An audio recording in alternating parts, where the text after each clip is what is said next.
Hello there and welcome back. In order for this course to properly function, I'm going to start with the initial infrastructure that we will run against this Nornir framework. So basically what I thought of is that because this framework is intended for network automation and anything you can automate is reachable via SSH, is that we would like to have a Linux machine, which is going to be a CentOS machine. We will have a Cisco router with 2691 and 3745.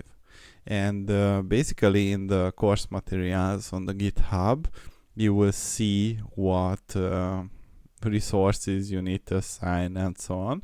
But this course assumes that you have at least a CentOS available, you have GNS3 installed, and you have the iOS images for these systems.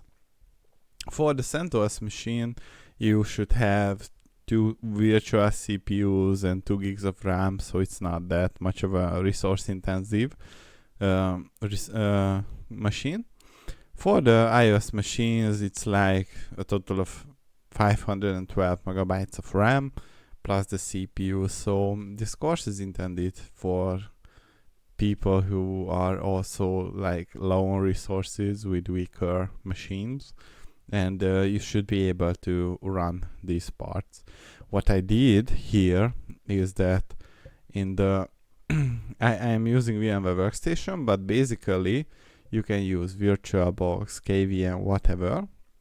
What you need to do is to see that you have an adapter assigned for this machine, which is connected to a specific virtual network. And that virtual network is currently mapped to the cloud.